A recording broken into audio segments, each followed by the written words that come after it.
इसी तरह आपने इसकी बाकी भी सिलेक्शन कर लेनी है। जिस तरह देखें ये 0 और 0 था, उसके रिस्पेक्ट से निकला। इसी तरह जब ये 0 हो, ये 1 होगा, उसके रिस्पेक्ट से ब्लैक को बेसिकली अक्सर ही नोट किया, ब्लैक वाले के नीचे 0 आ जाएगा, इसके नीचे 0, इसके नीचे 1। अब एक पॉसिबिलिटी मैंने मिस की थी, वो ये भी हो सकती है कि अगर आपके पास ब्लैक 1 हो, रेड 1 हो, अगर ये दोनों 1 1 हो और ये 0 हो, तब भी ये 2 चांसेस बनेंगे। इसी तरह अगर इसके रिस्पेक्ट से करना हो तो एक्स के नीचे भी 1 आएगा, वाई के नीचे भी 1, इसके नीचे 0 आ जाएगा, तो इसके रिस्पेक्ट से आपका ये आंसर आ जाएगा। यानी कि आपने हर ऑर्डर पेयर के रिस्पेक्ट से, क्योंकि एक्स वाई पे सारे का सारा काम है, आपने सिलेक्ट कर लेने हैं जो जो सिलेक्ट किए होंगे, जैसे कि 0 0 0 1 1 0 0 2 2 0 1 1, ये सारे ऑर्डर पेयर लिख लेने हैं। उसके नीचे जो उसके आंसर्स आने हैं वो आपने लिख लेने हैं टैबुलर फॉर्म के अंदर कि ये आंसर देता है। ठीक है, ये अभी बेसिकली हमने प्रोबेबिलिटी निकाल ली है और बना ली है, लेकिन हमने इसे अभी प्रॉपर जॉइंट डिस्ट्रीब्यूशन की फॉर्म में लिखना है। जॉइंट प्रोबेबिलिटी फंक्शन जब भी कहा होगा, फंक्शन तो हमने निकाल ली है, हमने उसकी डिस्ट्रीब्यूशन टेबल भी बनाना है पूरे का पूरा। वो टेबल बनाना मोस्ट इंपॉर्टेंट काम है आपका। टेबल जिस तरह मैंने आपको तरीका बताया था, आप सबसे पहले देखो एक्स को कितनी वैल्यूज आ रही हैं। एक्स एक दफ़ा 0 हो रहा है, 1 हो रहा है, 2 हो रहा है, वाई भी एक दफ़ा 0 हो रहा है, 1 हो रहा है, 2 हो रहा है। आपको टेबल में बताया था यहाँ पे एक्स की वैल्यूज़ होती हैं, यहाँ पे वाई की वैल्यूज़ होती हैं। आपने लिखा एक्स 0 था, एक्स 1 था, एक्स 2 था, यहाँ लिखा वाई 0 था, वाई 1 था, वाई 2 था। यहाँ जी ऑफ एक्स आता होता है, आपको याद हो, यहाँ एच ओ वाई आता है। अब देखें जब x 0 और y 0 था तो उसका आंसर आपके पास क्या आया था। जब x 0 था, y 0 था, 3/2 8। जब x 0 था, y 1 था, ये आंसर था। 0 2 पे ये था, 1 0 पे ये था, 1 1 पे ये था। अब कुछ ऑर्डर पेयर ऐसे हैं जिनको हमने कैलकुलेट नहीं किया था, जैसे कि 1 2 हो गया, 2 1 हो गया, 2 2 हो गया। ये वो वाले ऑर्डर पेयर थे जब आपके पास सम 2 नहीं बनता, ये हमारे फेवरेबल नहीं थे, इनको हमने काउंट नहीं किया। तो जो ऐसे ऑर्डर पेयर आ जाएं जिसका हमारी प्रोबेबिलिटी से कोई रिलेशन ना हो, उसको सॉल्व करने की ज़रूरत नहीं है फेवरेबल में, उसकी जगह डायरेक्ट आप 0 0 लिख दोगे। ठीक है, 0 0 लिखने के बाद इन सब का सम कर लेना है, ऐसे इन सब का ऐसे कॉलम वाइज कर लेना है। आप देखोगे ओवरऑल सॉल्व करोगे तो इसका आंसर 1 ही होगा आपके पास। अगर एट द एंड सॉल्व करके टेबल बनाने के बाद इनका सम और इनका सम 1 के इक्वल आ जाए, इसका मतलब आपने क्वेश्चन बिल्कुल ठीक सॉल्व किया हुआ है। क्वेश्चन करने के बाद अगर मैं इसका इन जर्नल फंक्शन की फॉर्म में लिखूँ तो इन जर्नल प्रोबेबिलिटी का फंक्शन की फॉर्म में ये फॉर्मूला बनेगा। कैसे बनेगा, टोटल 28 थे, 28 आ गए, टोटल ब्लैक बॉल्स 3 थी आ गई, रेड बॉल्स 2 थी, 2 आ गई, ग्रीन 3 थी, 3 आ गई। 3 को उन्होंने कहा था ब्लैक बॉल्स एक्स के साथ है, इसके साथ एक्स आ गया, इसको कहा था वाई, इसके साथ वाई आ गया, इसमें से कहा था 2 रैंडमली सिलेक्ट हो रहे हैं, 2 रैंडमली सिलेक्ट हो रहे हैं तो इसके नीचे 2 आना था, और जब इसके नीचे 2 आना है तो उसमें से एक्स और वाई माइनस होंगे, क्योंकि ये एक्स और वाई इसलिए माइनस किए हैं ताकि एक टाइम में अगर इधर 2 आ रहा है तो इधर 0 0 आ रहा हो, अगर इधर 1 2 3 कोई भी एलिमेंट आ रहा हो तो वो माइनस होकर आपके पास बेसिकली 2 के फॉर्म में ही रह जाए। जो आपके पास रिमेनिंग होता है उसमें से वैसे भी जो बाकी रिमेनिंग वेरिएबल होते हैं वो सब्ट्रैक्ट होने होते हैं। तो आप ये लिख दोगे और बता दोगे कि यहाँ पे एक्स की भी रिस्ट्रिक्शन 1 to 0 to 2 थी, वाई की भी यही थी, और अगर इन दोनों को सम अप करोगे, सम अप करने के बाद भी मैक्सिमम ये आपके पास 0 से लेकर 2 तक ही होगा। यानी कि देखें एक्स वाई को जब ज़्यादा से ज़्यादा सम अप करोगे, जो लोअर होगा इनका सम वो 0 होगा, जो हायर सम होगा वो इनका 2 होगा। ये चीज़ यहाँ पे बताई है। तो यहाँ पे आपका फर्स्ट वाला पार्ट कंप्लीट हो जाता है। उसके बाद जो बाकी पार्ट्स हैं वो बहुत ईजी हैं, वो सिर्फ इस टेबल को देख देख के वैल्यूज़ बतानी है। जैसे कि सेकंड वाले पार्ट में कहा है कि बताएं जब एक्स और वाई का sum less than equals to 1 हो, यानी या तो वो लेस हो 1 से या इक्वल हो, तब की प्रोबेबिलिटी बतानी है।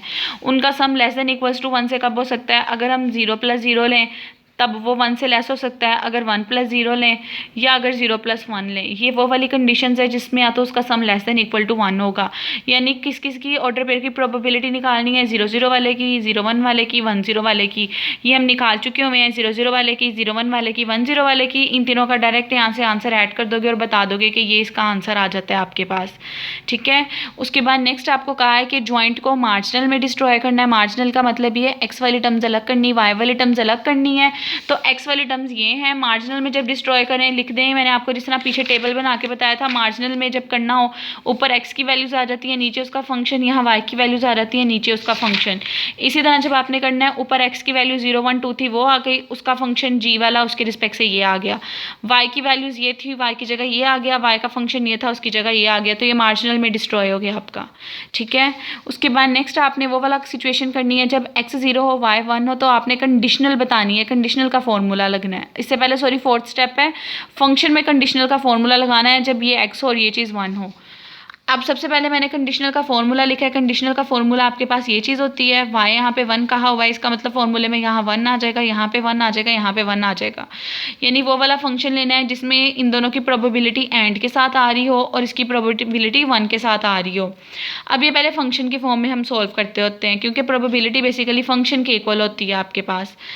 आप देखें ये वाली चीज़ जो है ये y के रिस्पेक्ट से बात हो रही है। y वाले वेरिएबल को h का नेम दिया है, इसलिए y वाले की जगह पे h(1) आ जाएगा, क्योंकि y की जगह पे 1 है, यहाँ पे h(1) लिख दोगे आप। ऊपर सारे का सारा फंक्शन ज्वाइंट की फॉर्म में है, तो इसकी जगह ज्वाइंट आप लोग लिख सकते हो। इस पूरी की जगह पे ये ज्वाइंट का फॉर्मूला है f(x) और साथ में 1। अब ये वाला फंक्शन लिख के इन दोनों की वैल्यू कैलकुलेट करनी है और इसके अंदर पुट करनी है, तो आपका आंसर आ जाएगा। अब देखें y1 कहाँ कहाँ पे आपके पास आ रहा है। अगर आप लोग गौर करो y1 आपके पास यहाँ पे आ रहा है, ठीक है, आप सॉरी यहाँ पे आ रहा है, यहाँ पे आ रहा है, यहाँ पे आ रहा है। यानी कि जब 0 का 1 के साथ पेयर बन रहा है, 1 का 1 के साथ पेयर बन रहा है, या 2 का 1 के साथ पेयर बन रहा है, ये ऐसी सिचुएशन है जहाँ पे आपका y1 आ रहा है। तो अगर आपको y1 वाली वैल्यू चाहिए, फंक्शन की y1 वाली वैल्यू चाहिए, उसके लिए आपको वो वाले ऑर्डर पेयर्स देखने पड़ेंगे जहाँ पे 0 1 1 1 और 2 1 हो, ठीक है, तब आप इसको कैलकुलेट करोगे। जैसे कि देखें 0 1, यहाँ पे फंक्शन की बात हो रही है ना, तो फंक्शन को यहाँ से देखेंगे 0 1, आपके पास 1 1 और 2 1 की तो ज़रूरत ही नहीं, 2 1 वैसे ही 0 होना है क्योंकि वो आउट ऑफ द रेंज है। अब 0 1 2 1 यहाँ से देख लें, वहाँ से देख लें, आंसर बेसिकली उसका सेम ही है। 0 1 2 1 जब आप करेंगे तो देखें 6/8 और ये 0, क्योंकि 1 का बेसिकली हमने पेयरिंग देखना था। इन तीनों को इसकी जगह पे सम अप कर दोगे तो इसका आंसर 3/7 आ जाएगा, क्योंकि 1 में वो वाले सारे एलिमेंट लेने हैं जो आपके पास बेसिकली 1 पे फिक्स होते हैं, जिसकी ऑर्डर पेयर। इसी तरह आपके पास फंक्शन आप लिख दोगे और लिखने के बाद अब देखो ऊपर क्या आएगा। अब देखिए ऊपर क्या आएगा, ऊपर x का 1 के साथ था कंडीशनल का फॉर्मूला। अब ये वाली चीज़ जो है इसके अंदर हमारे पास h1 की वैल्यू आ गई है। इस टर्म को एज इट इज़ लिख दें, इसकी वैल्यू 7/3 थी, वो ओवर की फॉर्म में आपके पास आ रहा था, तो जब उसको ओपन करके लिखोगे तो वो 7/3 हो जाएगी रेसिप्रोकल की फॉर्म में, ठीक है।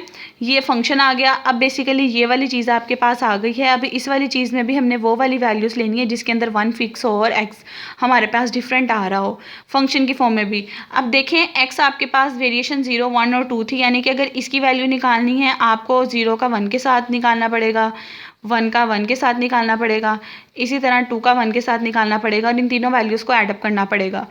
अब जब आपने 0 x की जगह 0 पुट करना है तो इस फंक्शन में 0 0 आ जाएगा, 0 1 की वैल्यू यहाँ से पुट करोगे आपका आंसर आ जाएगा।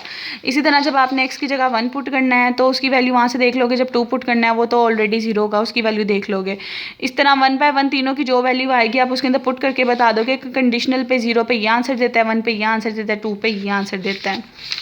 आपने बेसिकली जब ये वाली चीज़ निकालनी है ना, इसमें पुटिंग करनी है, उसको सम अप नहीं करना, सम अप यहाँ पे करना है, क्योंकि ये ओवरऑल आपके पास एक फंक्शन की टाइप आ रही है, ये एक प्रोबेबिलिटी है, लेकिन ये ओवरऑल कंडीशनल है।